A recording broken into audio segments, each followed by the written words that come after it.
gatekeepers, and if you have that kind of model, your case, it'll be problematic. But it's also the case that you're challenging barriers one at a time. That's not an effective way to build civil society. That's not what the Americans have done. If you're putting the onus on persons with disability to all day go file human rights complaints with this business, that business, that is a task that is not really achievable, and inefficient, or not really a sustainable model. So civil society cannot be inclusive for people with disabilities without appropriate and effective legislation that contains appropriate remedies that achieve timely results. The Americans have many problems. I've here throughout this conference in many other areas, but on this, at least in the area of access to public services, not so much employment, but access to services, that has been a success story in the Americans with Disabilities Act. It's something that we need to seriously consider looking forward.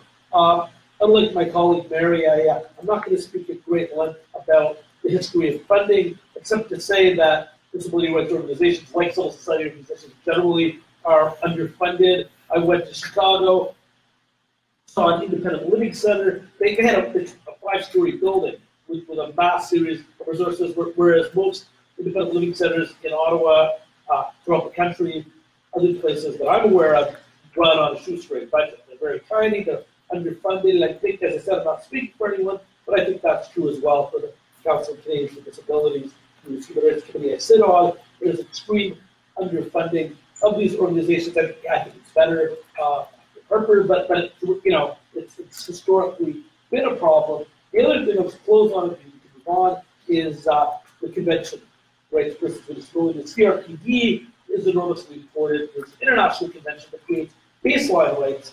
And for those of you that are in the NGO world, most of you, it's something that CRPD you can integrate in your own NGO work on a daily basis. And that's something I think that's under-theorized and under-operationalized if you're traveling the world. I think I've met 3 people in this conference who separately been to South Sudan, which I didn't, it's quite surprised. I mean, if you're doing work in developing countries, as well as in Canada, the CRPD creates these rights. Canada has finally signed on to the optional protocol, and civil society organizations, I think, have a role to play because state parties are required to construct documents that show what is it you're doing to respond to the requirements of the CRPD.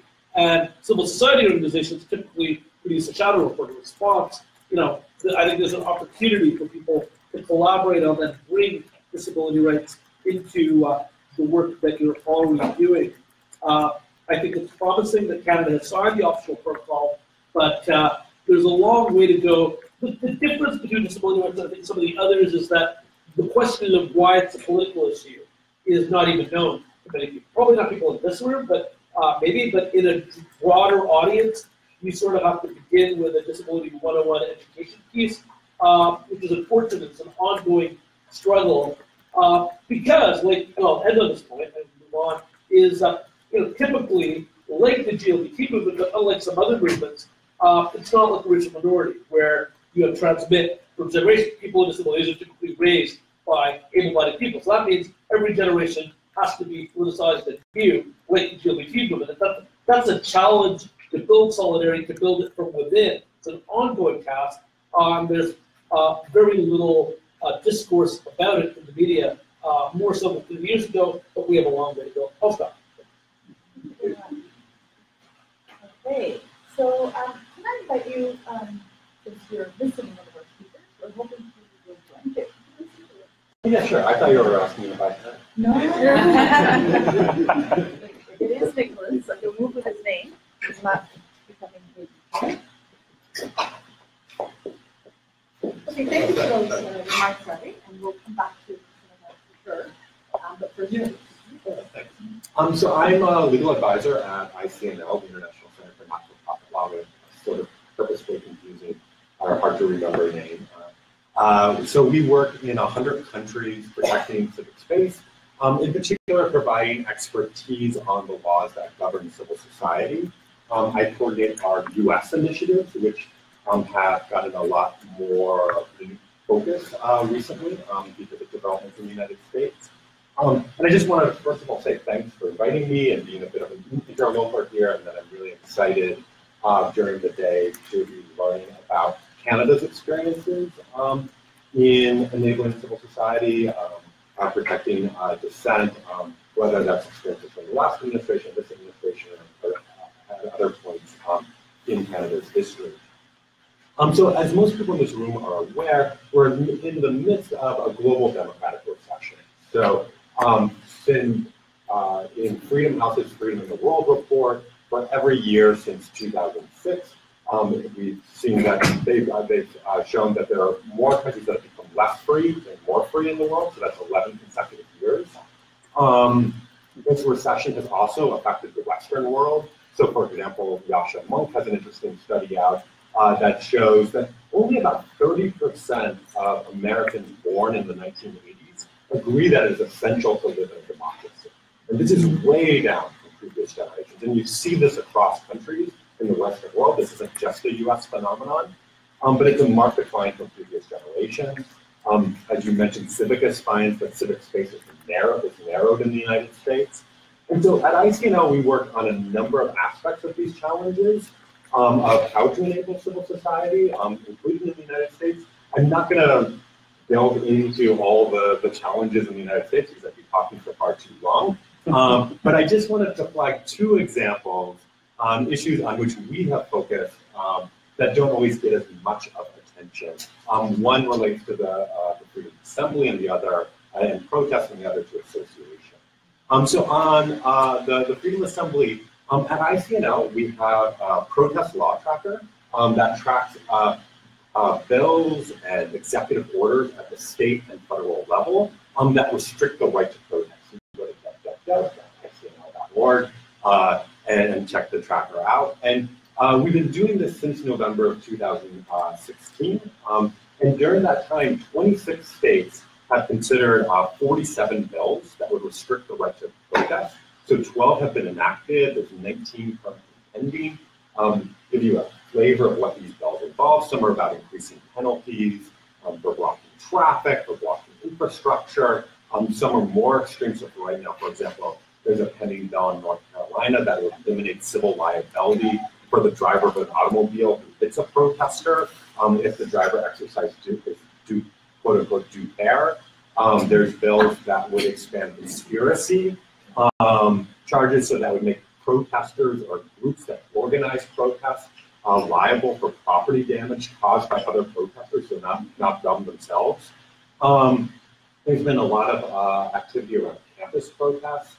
So for example, University of Wisconsin's Board of Regents recently passed a new policy that would create mandatory suspension or expulsion for disrupting speaker at Ohio University after there was a recent sit-in demanding that Ohio University become a sanctuary campus. The university responded by a policy that basically banned all indoor protests anywhere, so you just couldn't have protests, demonstrations, sit-ins anywhere on campus inside, but outside. And we've also seen the use of emergency power. So of course in Charlottesville, some of you might not be aware, but this past week, there's been a state of emergency in Florida at the university, particularly at the University of Florida, because of Richard Spencer who's a white nationalist, giving a talk at the University of Florida yesterday, which then resulted in a mass militarized response, which we were able to do with emergency powers. And so the concern is that when you put all of these laws and regulations together, you begin to chill participation in protests and constrain the right to protest. And so the second that I just want to briefly point out that we've been working on is on association. And this doesn't get as much attention, but in the United States, there's something called the Foreign Agent Registration Act, the FAR, so Foreign Agent Registration Act. Currently, there's about 4 bills in Congress to strengthen. So why does this matter? So in ICNL's work around the world, we've seen how these foreign agent bills have been used to undermine civil society, particularly those that receive foreign funding. So for example, in Russia, which has a foreign agent bill that was passed in 2012, they forced 158 groups to register under the Foreign Agent Act. 30 of those groups have shut down rather than take on this foreign agent label, which you then have to put in all kinds of documentation in your correspondence with the public It's a very stigmatizing label, as you can imagine. But Russia and other countries that have been adopting this in recent years claim that they are essentially implementing US law, namely FARA. Partly this is disingenuous. There's some differences between FARA and the law in Russia, but there's also key similarities, actually. And FARA is a 1938 anti-propaganda law in the United States, and it's traditionally been under-enforced. And in fact, that under-enforcement has probably saved a lot of civil society groups in the country. So, for example, under FARA in the United States, a nonprofit can be an agent under the law. A foreign principal does not have to be a foreign government. It can also be a foreign donor or partner organization. There does not have to be a type agency relationship. And the political activity that triggers compliance is very broad. Now, given Russian interference in the US election process and the failure of either Flynn or Manafort to register under FARA, there's been a concerted attempt, particularly by those on the left, to strengthen FARA. Yet some have expressed concern about both what will be the global precedent that this sets, right? As the US has already been pointed to as an example about why we have these foreign agent laws are spreading abroad, and then how this administration or a future administration could use a law like this to target groups in the United States that have these foreign connections. So Greenpeace, for example, or Amnesty International are actually headquartered abroad, and so clearly have a foreign principal agent relationship. So the U.S. is facing a new constellation of challenges at the moment, and it's important to realize that although many people point the finger, I think correctly, at President Trump, this goes much deeper than his policies and his rhetoric. We live in a time of increased polarization, of increased nationalisms, about concerns about sovereignty, and this is going to put pressure on the civic space, no matter who's in power. And I think will require both long-term strategies and vigilance. Thank you very much.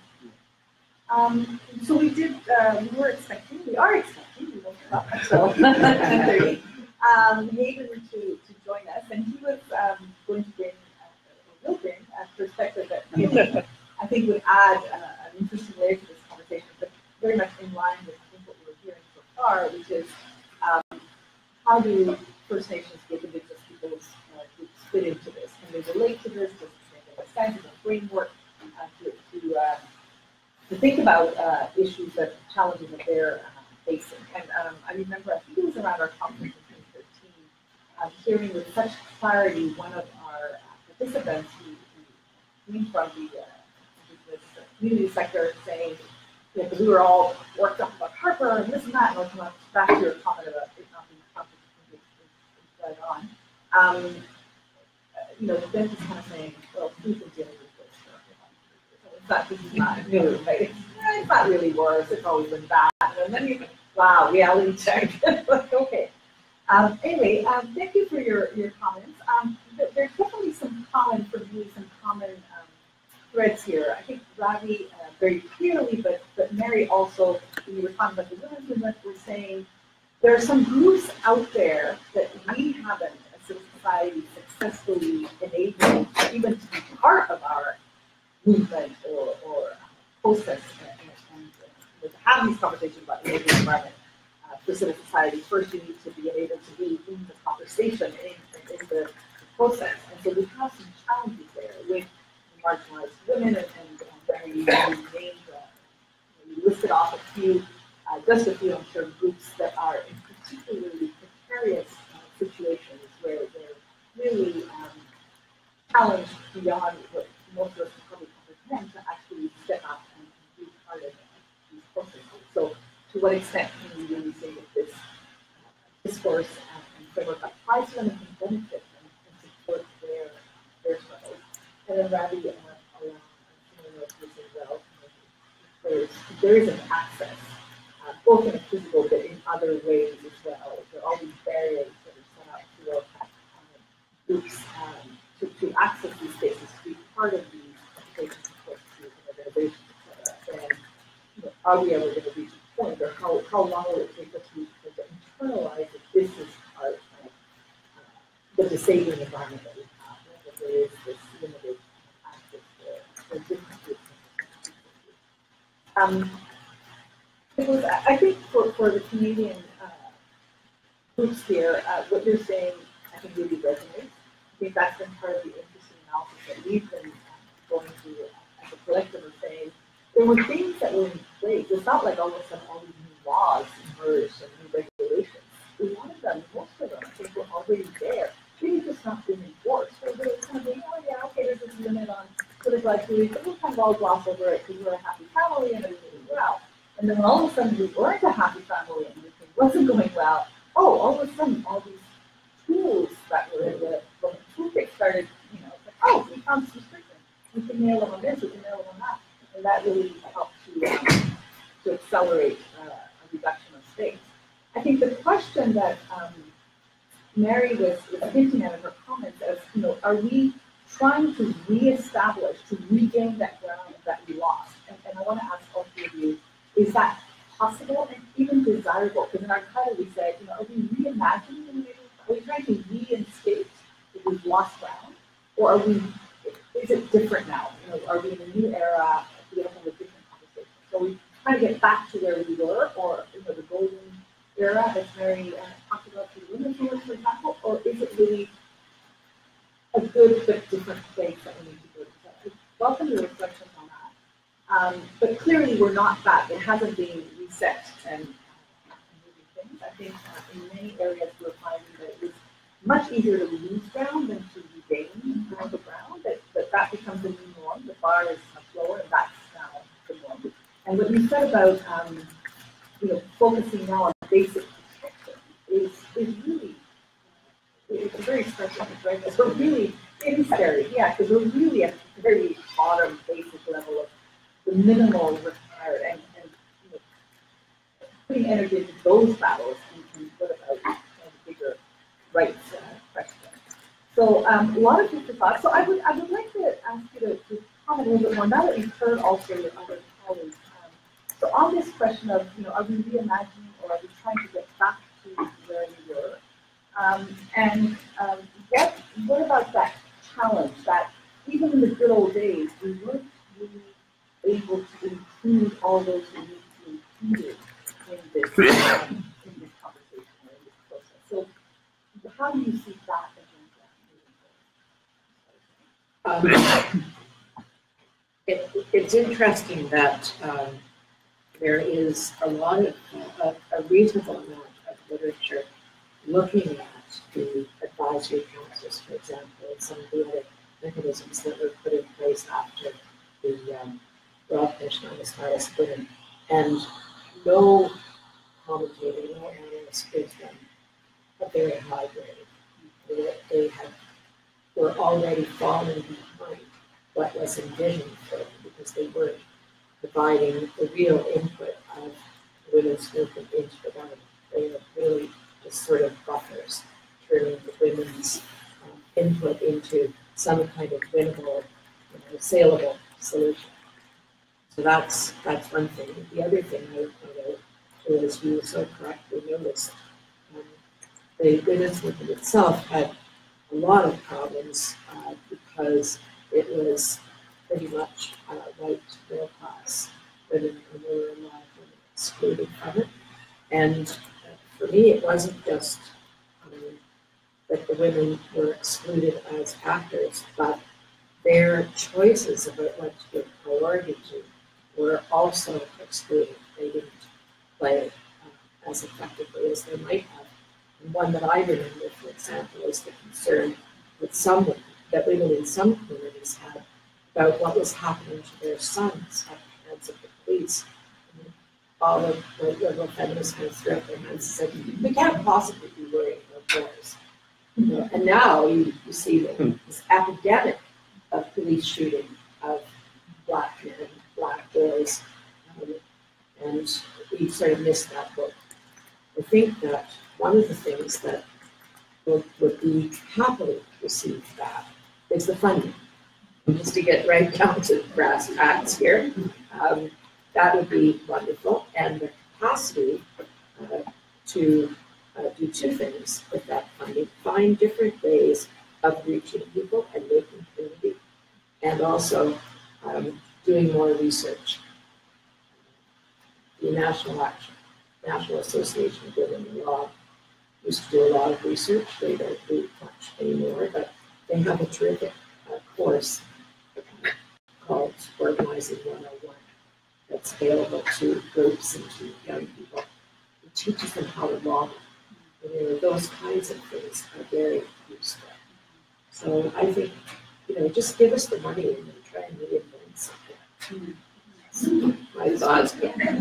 On that funding part, there's been an interesting conversation in the international sphere here in Canada. As many of you probably know, the current Minister, Mr. Legault, announced a feminist international assistance policy in June. And so we're still trying to understand what that means. They're still trying to understand, we're still trying to understand this in society. But one of the things that has come out very clearly is this understanding on the minister side and that if you want to, you need to support women's rights groups on the ground directly, and that the way to do that is just to give them money. Don't tell them what to do. Don't try to put them in a law frame with results and outcomes. Just give them money because they know what to do, and each group will have probably very different. So that conceptually makes a lot of sense. I think we're all nodding. Now, how that's going to happen and all the accountability mechanisms, all the rules and regulations, it's going to be very interesting to watch. But there seems to be a very strong political will. It's not a lot of money. It's $150 million over 5 years. So it's not an enormous amount of money, but it's going to be very interesting and challenging. And we had a very interesting workshop a month before that was announced, kind of exploring this with an international and Canadian workshop where groups that have experience doing this were sharing their best practices and knowledge. And we heard from a Dutch fund that funds women's groups, women's rights groups on the ground, that explicitly funds them. I think it's even in the title of the fund to support their dissenting actions and views, right? So fascinating concepts to actually be so upfront and say, women's rights groups are opposing things that are damaging to them, their families, their societies, and we need to support that activist work and for government to do it. Anyway, all kinds of interesting implications. I was imagining us supporting women's groups on the ground, fighting Canadian mining companies on the ground. So we're also supporting them, and how interesting that would be. But anyway, lots of interesting challenges on that front. Okay, Randy. Tell us, so what you're saying is this framework might work for disability groups, but we're not there yet because we have these barriers and this lack of access that we need to address first before we can actually kind of be part of this model or use this model for disability rights groups in particular to be further supported. Am I thinking right? Do you want to talk a little more about where you see how you see this moving forward? Thanks. So I think that that's basically right. The whole idea of the earlier question, the premise of the golden era, people will have different opinions, obviously, but I don't think there wasn't a golden era. That there was, and that's partly, that's due to many factors, and it's Canadian specific because there's a broader question about accepting government money. This is all, does that actually stymie social movements and can you do things on your own? There is a question, I think, for all social movements.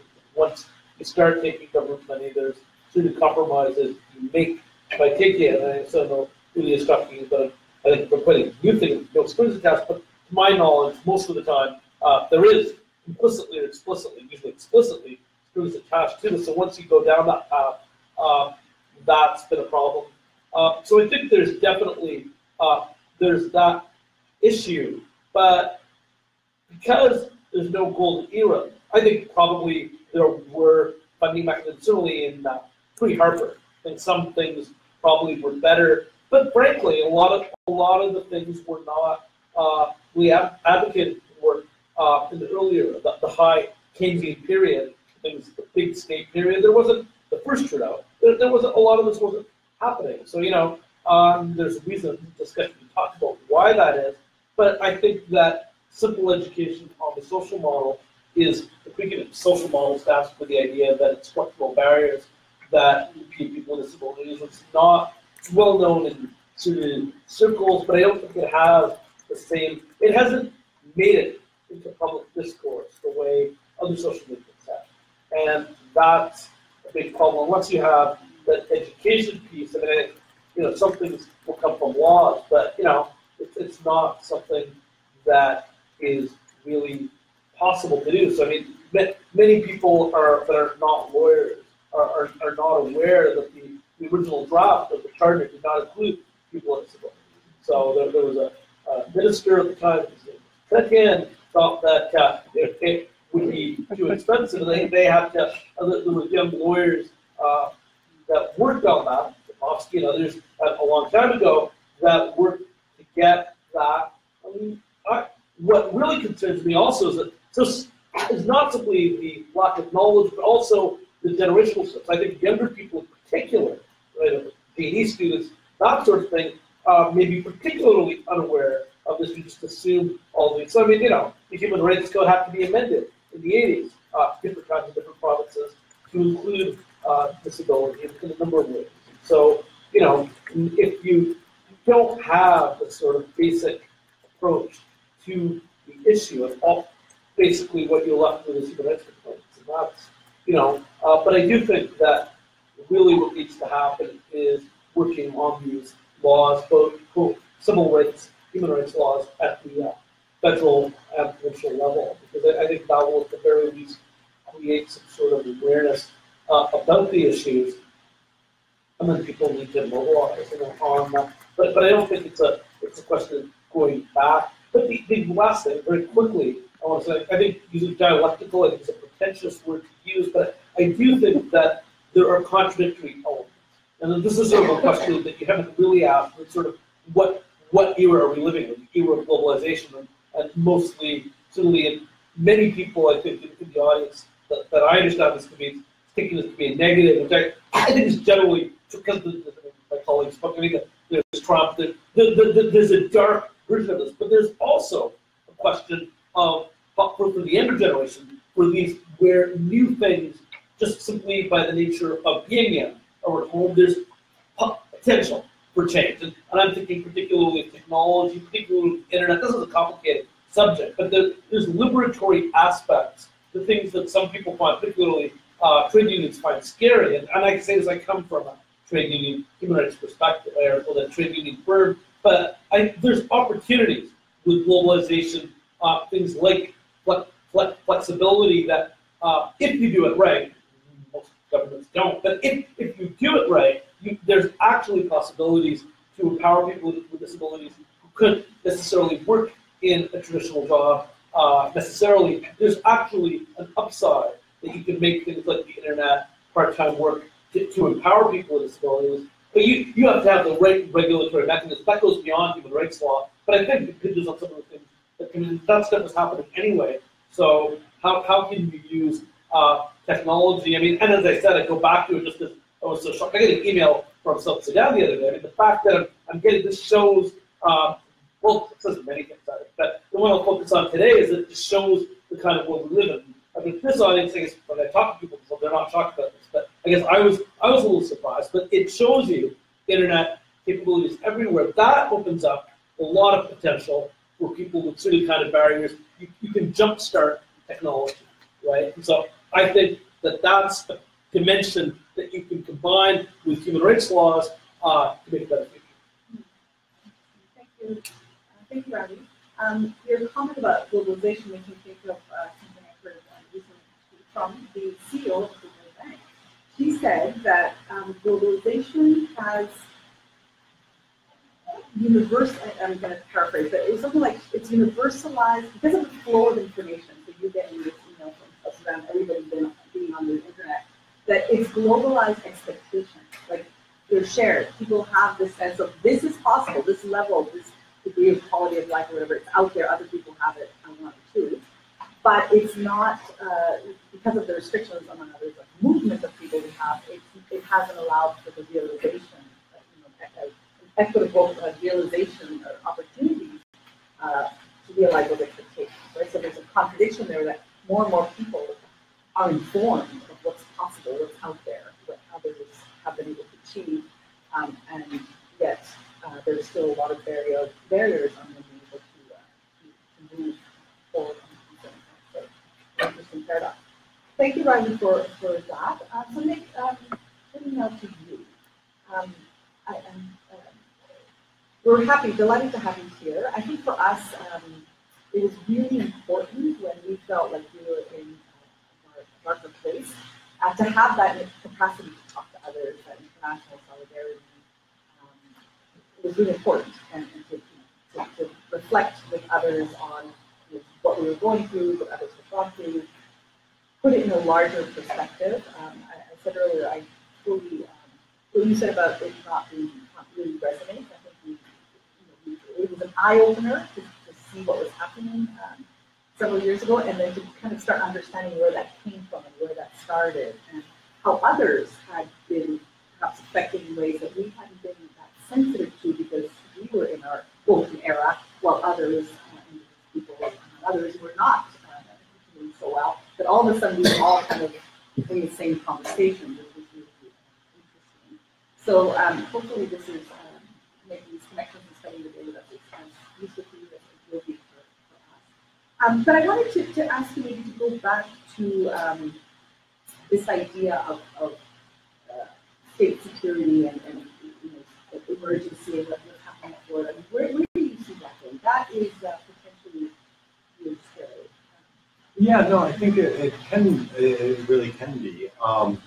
This idea around normalization of emergency that's been happening in the United States. There's Charlottesville. This happened at Standing Rock as well. For those who, I don't want to make assumptions about how much people follow U.S. politics. A lot these days.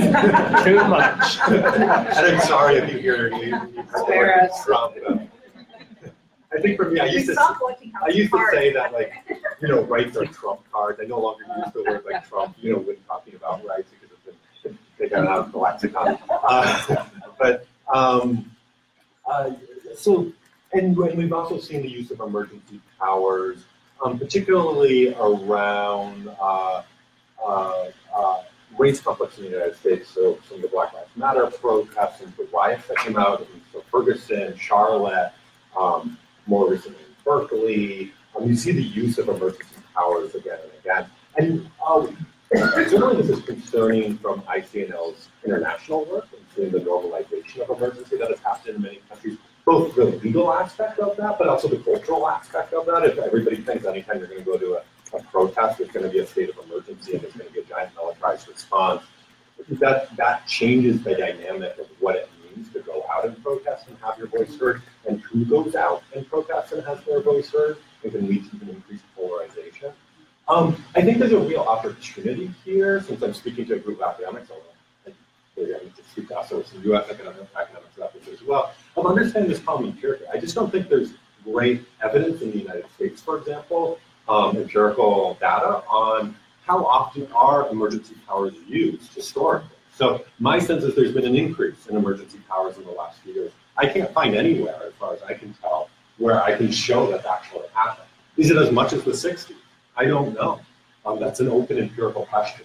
I think it's an open empirical question why some governors and some local leaders will use emergency powers in a certain situation, and then in a very similar situation somewhere else, another governor will not.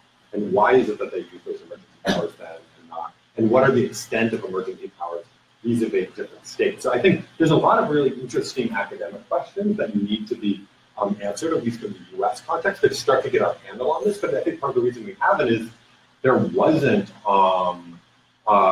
this seem to have this need to be doing that.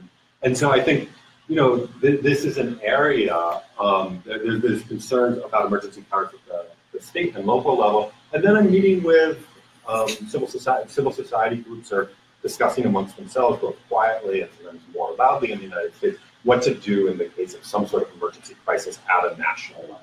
And then what does that lead to? So, for example, if the United States, there was another major terrorist attack, if the United States got into a war, how would the executive use that opportunity to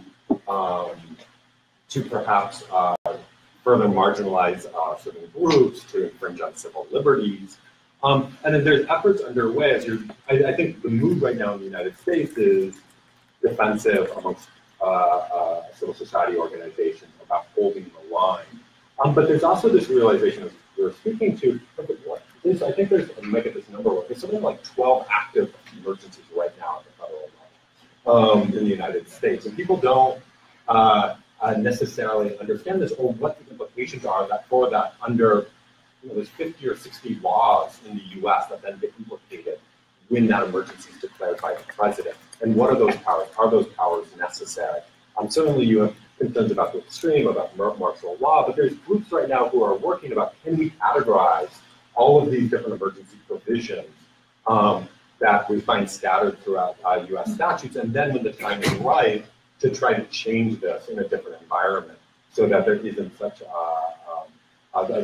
possibility of abuse. And so there's also that kind of forward looking ahead. But I think a lot of opportunity for research. And for business to do that.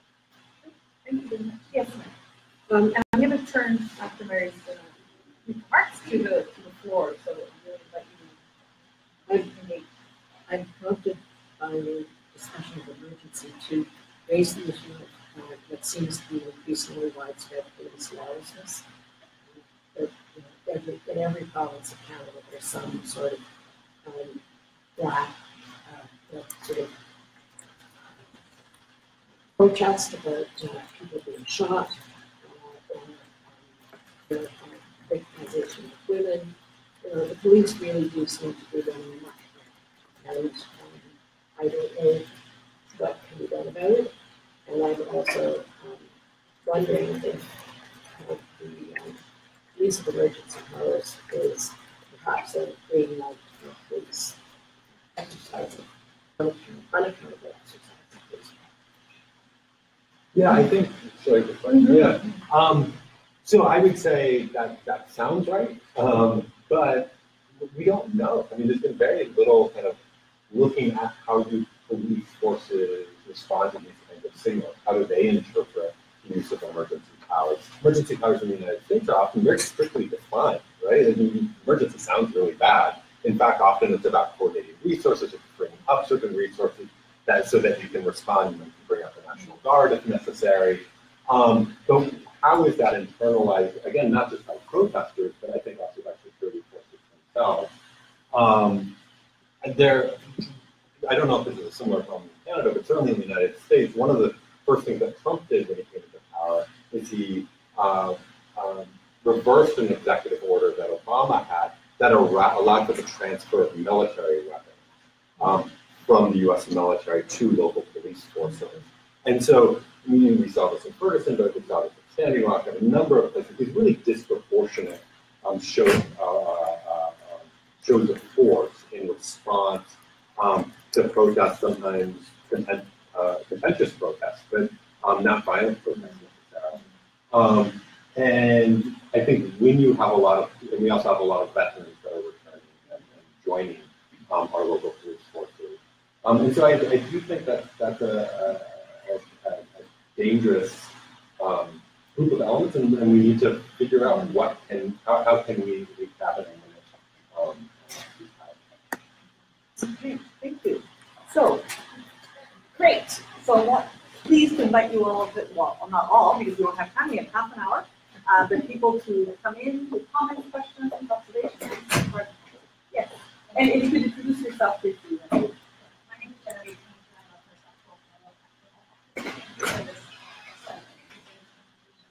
I have two questions. The first question is for Mary, and I'd like to ask you if you could reflect a little bit on the possibility of the 1970s, the relationship between the government, the federal, and women's movement in the 1970s and 1980s was also an element of instrumentalization of what civil society could do to the government, and whether instrumentalization is actually something that we see throughout the history of the relationship between government and society, and we're not paying quite enough attention to the way that we and the question I'd like to ask Mr. Robinson is if you could talk a little bit about whether you think the policing of the Black Panther movement in the civil rights movement is actually a thread that connects a contemporary relationship between government and Black activists and everyone else, and we're actually not in a moment of changing direction in one Thank you. Okay, we'll take several questions or comments. Yeah. Mr. Corbin, member of Central Toronto Democracy, and I see the importance of enabling civil society is to ask controversial questions, so I'm going to do that. I will, first of all, push back a little bit on your comment about the globalization of information, and my stock in trade is freedom of information and freedom of expression. But I have to say, working internationally, I do feel it's an enormous enabler of pushing for rights here and there. You don't need to move from wherever you are to Canada or wherever else it may be. As long as you can access information, seeing that you can have those rights and really the demand for those rights, I think is enormous. I think that's a huge thing. But my question, so during the Harper years, and my organization protected for 7 years with Mr. Harper, and during that time we got $0 from the Canadian government, so we survived entirely on foreign. So I'm fully aware of the importance. 40. Yes, we were totally foreign. So I'm none of it came from Russia, by the way. Just to be clear about that. So I'm fully aware of the importance of receiving foreign funding. But here's the controversial part of it, and I'm going to harken back to some introductory comments that Pearl made, and I'm going to paraphrase slightly, but she sort of divided the civil society world into the good guys and the bad guys. She had some fancy language for distinguishing between them, but in many of the countries I work in, and even in the United States or Russia, we can see that foreign governments do seek to use funding to destabilize and to do bad things. So in terms of the legal and policy framework for civil society, and also much of the pushback against civil society, not so much in Canada but globally, has been on the funding front. Because around the world, almost everybody gets almost all of their money from the So how do you square that? I mean, is there a policy stance that distinguishes the good guys from the bad guys and weeds out harmful foreign money, which can be directly a national security or a democratic issue, as we saw in the US, versus kind of the sustainable development NGOs? Okay. Nancy Hughes, I'm Associate Professor of Political Science at the University of Quebec in Montreal and a member of the editorial collective of Voices. I have 2 questions, if I may. First of all, thank you very much for a very good-looking panel. I was interested in the education of the idea that we need to think strategically about what we need to do to enable civil society, and that made me wonder what the reaction was of the organizations in the sectors that we work with to the degradation of civil society, to the rollback of civil society that we saw under Harper, or that we're seeing under Trump at the moment. What kind? Was there a strong reaction? What was it based on? Was there agreement, consensus within the sectors, and was it effective? And secondly, the second question is regarding the new internet-based movements that we're seeing regarding rights and issues that traditionally would be taken up by civil society, like the Me Too movement, or the earlier ones as well, I Don't Know More, and that sort of thing. Do you see those kinds of movements as new forms of civil society, or as something outside civil society that perhaps does not strengthen the fabric of what we traditionally consider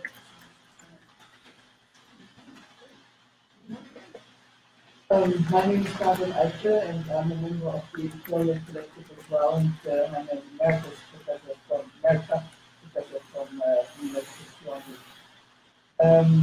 I would actually like to respond to the first question, which was addressed to Mary, so I don't know. After Mary has done so, or now, I don't know. I'll go for it. Okay, so I'm somebody who's lived through that golden age for middle-class, white, non-disabled women. And I'd like to, what worries me very much is the generational aspect that Nicholas was talking about, the low percentage of people born in the 80s who don't see living in democracy as being important. And what I've been noticing is that younger people cannot imagine a state that is very, very different. And so I think it's important to actually discuss what was possible and what is no longer possible. And when you come to consolidation, I'll give you three examples that are personal examples in terms of the interaction. I came to Canada in 1971 and started teaching one of the very first courses on women in the country. And there was no literature at all. There was the report of the Royal Commission and one other report. That was the thing. And so two of us who didn't know each other before started something like called the Canadian Newspaper did what academics to see what could you get, scratch together anything or create something that you could teach about Canada. That we started that in 1972. In 1974, that was before the Year of the Women, we got a phone call from the Minister for the Status of Women, who said, well, what are you doing, and so on, and so we talked about it. And shortly after that, we got a check for $10,000 that we hadn't applied for. We were saying, we're the only ones in the country who's doing something in this area, we want to support it. And we can you imagine that? No. I think there were no strings attached, like, do what you're doing, it's important. And then we continue, then we had to apply afterwards, and we got until my women came in and it all stopped, of course. And there's the problem that we develop a dependency on that type of money, because then hire a part-time secretary that makes very much difference. Okay, another example. There were three, in the federal government, there were three agencies that got to the status of women. One was the ministry, one was the advisory council, and one was the women's labor, Mary, what they called in Department of Labor. There was a third Women's director? Women's director, yes, thank you. Came budget time, the minister, at that time was Martin and others, would consult with the women. And so we would meet before and decide, okay, since we are three, I was involved in one of them, either one or the other. And we would consult and would say, okay, you're going to say this, you're going to say this, and did you agree? And you're not going to bring this out because only one person is going to do it, and it's more important that we sort of agree on which one to do. And so there was the possibility to deal with these things. And the third one, and I think that's the most important when we talk about instrumentalization, because of course, that's nothing, yes, of course, that's obviously to some degree, but there was the pushback as well.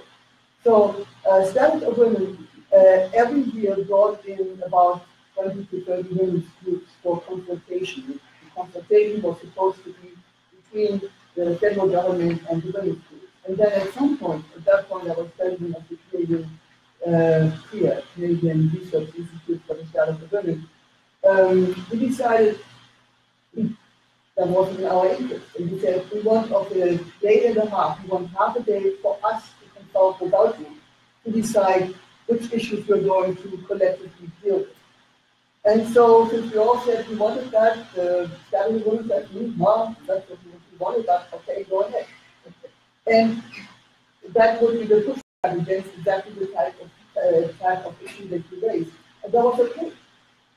And all of that went away. And so I think it's important to know that this is part of Canadian history, that you can have a different type of relationship. Thank you very much. Okay, well, one more, and then we'll come to the panelists.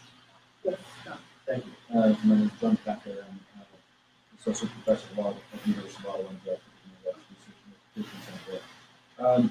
I just have quickly to add two kind of queries of general nature to the panel, or to the conference as a whole, that arise out of this session, which one relates to funding already raised, but I want to put it in a different way. And the other is this notion of the relationship of civil society to government and governance, which is expressed even in the concept note as equal or seeking equal partners. And noting Ravi's query about the notion of civil society. I think that we have problems on both of these points, and I just want to put it on the table. First of all, my understanding of the kind of pedigree of the notion of civil society is it largely came out of the authoritarian context of from the Soviet Union, Eastern Europe, and then Latin America, where the term was broadly used. And for example, in the context of the Helsinki process and conference and eventually Helsinki Final Act and so forth. And so it did at that point distinguish civil society in contradistinction of government. As and it put it in terms of living freedom versus control and constraint, and even abuse, I would say. However, this has become problematical because there are a lot of places in the world now, and unfortunately, I'm afraid in developed democracies, this paradigm and the contradistinction of its origin is still being presented as civil society versus government, which means civil society is, if not really, it is perceived as opposed to government, opposition. And I can tell you many, many countries in the world, that's not only how government sees it, that's how the civil society sees it. They mobilize and act against the government. So this is a problematical paradigm for good and democratic and effective governance, which is human rights respecting and so forth. So I think we actually have to be very careful ourselves not to perpetuate, or in the wrong context, that is to say, relatively developed democracy, rule of law, and so forth, to continue to pit this idea of, pit the notion of civil society versus government.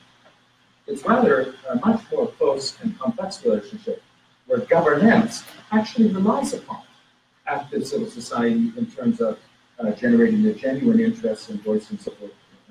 But I really would like to hear the views of people here, because I think that's a highly problematic direction. The link to that is funding. I'm always amazed, and often we're very impressed by Nordic countries and so forth, and kind of, some might say largesse or liberal attitude of public funding for civil society.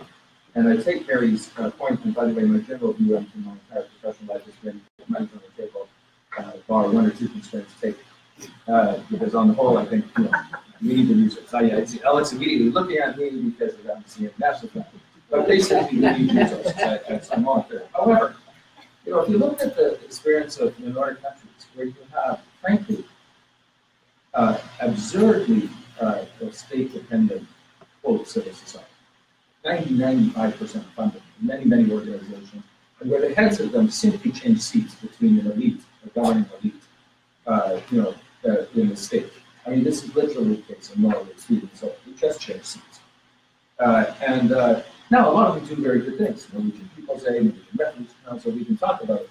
But let me just say, I've taken, at the time of transitions, a number of countries, I've taken people from southern democratizing states to visit places like Sweden, talking about things like independence of institutions.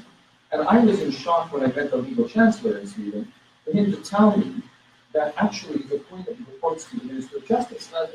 People from the South, they think, well, hang on here, isn't there supposed to be independence here? And the reaction of the Nordics to the question about this independence is, oh, the minister would never think of interfering. This kind of naive approach. Well, no, maybe not in Sweden, but by the way, take a look at Sweden today. But maybe not. But is this a model for all the other countries? Because of course the Chinese and others have cotton onto this. And they say, hey, Congo's great idea. We've got them too. We'll fund them and we'll fund you. So I think this is again hugely problematical. I think, and the two elements of this quickly conclude are, one is the notion of public resources. It doesn't mean it's the government's money. It's the people's money. It's a tax base. The government has a trust position in that regard to use it well. However, the government has responsible authority. So it has authority to make choices. And as Randy indicated rightly, it's almost like no strings attached. I mean, it's always something. So I think we have to be very careful about the relationship with that, and we have to think about alternative ways. However, the key thing, last point is, one of the emphases for this conference is not a question of government funding. It's a completely different experience. It's the government going after civil society to actually stop resources, to actually disable, not enable, but to disable or to destroy and kill, actually, civil society. And that's, in my view, a wholly different thing. And we need to be quite clear and be instantly reacting. Thank you very much. Okay, so let's come back to, if you will allow me just on that point. I think in the way that we, in the circle that I'm in, when we're talking about the funding pillar, it's definitely not restricted or limited to government funding to society. It goes far beyond that. So government can enact or not enabling legislation, regulations to allow for funding to flow to organizations, or they can block that, right? So it has to do with the foreign funding piece for sure, but also, for example, in Canada, we're talking about all these things. You know, can civil society groups, NGOs have social purpose activities that help to self-fund some of their activities? There are a lot of barriers to do that. So one thing government can do is enable that to happen, put in place legislation that will allow these organizations to find alternative, creative, more independent ways of self-funding that are not possible now because of legislative or regulatory barriers. So it does go far beyond. I think we see the government as having a responsibility to provide that enabling environment. It includes funding, but it's not limited. In Canada, we have an issue with philanthropy. We don't have a strong public sector. Is there something government can do, through incentives, through regulation, through legislation that would actually enable a more vibrant philanthropic sector that would support civil society in different ways? So there are a lot of things that can be done, but yeah. So Mary, why don't we start with you? Lots of interesting thoughts coming from the floor. Do you want to pick up on a couple of those? Well, I'd like to pick up first on Genevieve's point about militarism and centralization during the 70s and 80s. Yes, there was some. One of the most dramatic instances, I think, was the Charter of Rights itself. As Alan Cairns points out, the government of Pierre Trudeau saw the introduction of the Charter and the People's Package, as they styled it, as a way of getting up over the objections of the provinces to patriation and to giving the courts rights, power to strike down legislation. And it was ironical to me that although the government was depending on public favor towards the Charter, they were not very willing to let that commentary from the public go its natural course. They just wanted to chatter or shut it up. The other thing is that we saw selections of people to favor and to listen to in some of these debates, and a couple of instances in the Beach Lake debate, there were a lot of English Canadian women's groups who were simply not listened to, and the government and the proponents of the Beach Lake Accord decided that the Fédération des Femmes de Québec was the only women's organization that needed to be listened to, because it was the one that spoke for the women who would be directly affected by the report. The other thing that was kind of going around the back room was that if, to various elements of the minority communities, well, you support the Accord and there might be something in it for you, and you're frustrating like mad. But it was part and parcel of a general attitude, I think, towards women in those days. It's kind of settled down now, but not entirely. And that is that, for example, women lawyers were in great demand to defend people who were charged with sexual assault, men who were charged with sexual assault. And one of the most notable women lawyers in Toronto was the one who defended Jeanne Gomeshi. And she's on every panel about how to be a successful woman lawyer. There's lots of reason. Now, money, I want to talk about money again. I remember back in the good old days that somebody who actually knows something about tax will correct me, I'm sure. And I seem to remember that when I started earning money and having to pay tax, there is a kind of a one-to-one effect there with your charitable deductions. And if you paid $100 to a charity, you got to take $100 off your income. But now there's some formula so that you get less of a cap. It's not a deduction, it's a credit or something. So you actually don't get one for that with your donation. I think returning to the one-for-one would be a really simple idea, a really simple way of encouraging people to give to organizations. Was there a strong reaction to the rollback of money? There was a strong reaction, but it wasn't effective. The most effective part of it was the challenge to Mulroney's cancellation of the Park Challenges program. It was canceled and then it was brought back. And then he canceled it again and then Craigtail brought it back, but then it stayed canceled for a long time. But that first furor when Mulroney canceled it was a good one. What happened elsewhere was that women's organizations tightened their belts, exhausted their volunteers, put more pressure on fundraising. They exhausted their trust funds, the MAP trust ran out of money. And the activities were restricted mostly to services. I think there was not enough take-up, in spite of what Margaret says, there was not enough take-up by the university sector to compensate for these losses, because what we lost then was the capacity to do research and to do advocacy. And I think a lot of the university-based women were intimidated out of picking up the slack on the research, because they was very clearly intimated to them that if they did work on women's issues, their careers would suffer. So that was a problem. So that was an inadequate response, where there could have been a more positive response.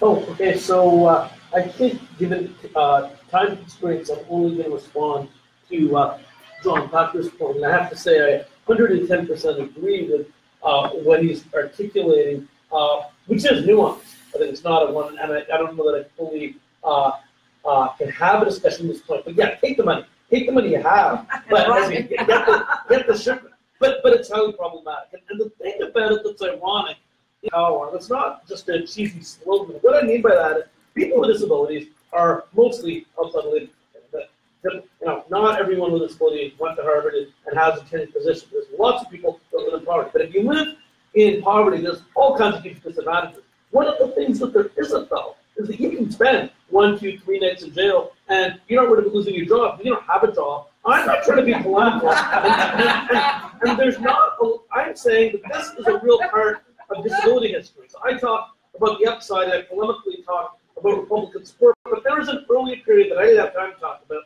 which was people with disabilities in the United States went to places like Greyhound, and they brought wheelchairs, and they stopped buses from moving by bringing in wheelchairs all over the United States. They went to American conventions of the Public Transit Association, and they picketed the conventions, but the cops in many cases would not arrest anyone because their jails at the time were not accessible.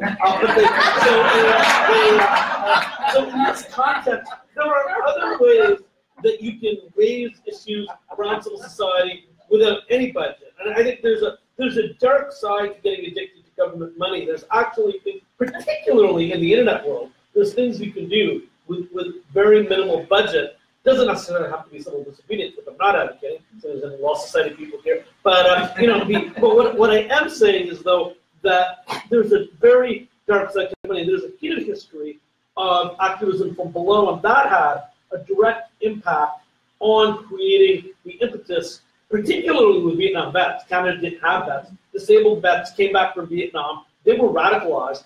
I don't have time for this full history, but they together created this movement. One area was public transit. Well, there were many others, and that created a network of consciousness in the 70s and 80s that built legislation. This is more of an archaic legal scholars. One of the weird things about Canada is that you tried to pass statutes before you had the consciousness in some cases, and arguably that doesn't work well. So now we have, hopefully we're building this, there's disability pride marches like the first one in Toronto. It might be the time where you can get effective legislation linked to consciousness. That might work better going forward, but you should think about all sorts of things with government or without government. Thank you. Thank you very much. Follow that. Try to follow that. And instead what I will do, because of the limits of time, I will give some very short and inadequate answers to a few of the questions that were raised. So one, on the policing of the Black Panther history and that thread, I do think there's clear links. I'm not a historian in terms of surveillance of the Black Panthers. Interestingly, someone just forwarded me a Washington Post article late last night, which was about how there was a leaked memo that came out this summer. I think it was the Department of Homeland Security had coined a new term. I might get wrong, but I think it's called Black identity extremists, right? There's concern that there are Black identity extremists on the rise in the United States, pointing to Dallas, pointing to New York City, and some of the shootings. Which is, and it's worth looking at the piece because it goes into that history of that connection with not only Black Panthers, but they attempt to delegitimize Martin Luther King, and the current attempts to delegitimize Black Lives Matter as a movement overall. Two, how strong is the response right now in the United States? Is it united? I'd say, one, I'm actually fairly impressed with some of the response in the United States. You get millions of people out into the street, but you get hundreds of thousands on other issues. I'm always encountering new groups that have sprung up in the wake of the election and just the events of the past year or two. That said, I think that there's a lot of people being united in opposition to what's going on. It's far less clear, and there's often quite a bit of disagreement about how to move forward besides just being in opposition. On the internet and being a new form of civil society or extension of, I think this is a really live issue right now. I don't have clean answers for this. Certainly the internet's a very important place for civil society to organize. Facebook, you might know, changed its mission statement to say that they're now trying to create communities, right, as part of their mission in the world, and put that or leave that. But this is something that's getting dissected right now. Then finally, on this foreign funding issue, I think this is a really, I'm going to gloss over this in a way, that I don't want to. There's this good guy and bad guy question. Who should be getting funding? How do you create a regime for allowing funds to transfer between countries? And I'd say a couple of things. One, Doug Rutson, the head of ICNL, where I work, has an interesting paper out about, I just mentioned one way that foreign funding gets cut off. He categorizes 8 different ways right now in the world where foreign funding is getting cut off. This is a problem we've seen really increase dramatically in the last few years as the Russians figure this out, as the Chinese figure out, it spreads to other countries. It's, I think, one of the central problems right now. We have the global human rights movement and the global civil society movement. When I came into political consciousness in the late 90s and the early 2000s, there was an assumption that there would be a global civil society, that the future was things like the Amnesty International of the world. I think that's a deeply contested assumption right now, in large part because of these foreign agent laws, right, and foreign funding restriction laws and restriction and discussions about the foreigner and who is foreign. And how do you unite them? And this is at a time in America where a lot of them younger Americans view this like international world that they're a part of. So there's this deep paradox there. So I think it's one of the central questions before us is to figure out how to resolve this. And I'll just end by saying that unfortunately there's a big leadership factor right now in the world. And when you look around, like who should be speaking on these issues, there's very few candidates on a global stage to speak on this. But I will say one of those candidates would be your prime minister. Be Trudeau, right, to speak in kind of leadership way on the importance of civil society and a vision for where civil society should be heading in the world. And correct me if I'm wrong, I don't know if he's actually laid out that vision But similarly, there's people in this room who might have access to, who are in a space, I think, to think about what that vision should be. And while the United States and other countries are really looking internally, I think there's a space in Canada for all of you to really be thinking about these big issues, not just for Canada, but for the world, and lay out that vision. Okay, so thank you very much to our panelists. And thank you for the great comments and contributions from the floor. This is obviously going to be an ongoing conversation throughout the day. I think we've laid out some things there that we'll pick up on again. I just want to end by thanking you again. It's great having you join us for this initial conversation. I just want to put something out there, and we'll pick it up later, but I think one thing that your different interventions made me think of is this difference between organized civil society and unorganized society, right? Or the movements. And somebody mentioned the Me Too, and I mean, there's a lot of stuff happening out there. And question, does this enabling environment normative framework, does it work for that? That's where most of the stuff is actually happening. So, I think that's another challenge. In addition to what all of you pointed out, the inclusion aspect of how do you become a more inclusive civil society. I think we're talking organized civil society mostly. What about unorganized civil society or movements? How does this all come together? So thank you very much. Look forward to the rest of the day. 10-15 minute break right now, so please be back at 10:45.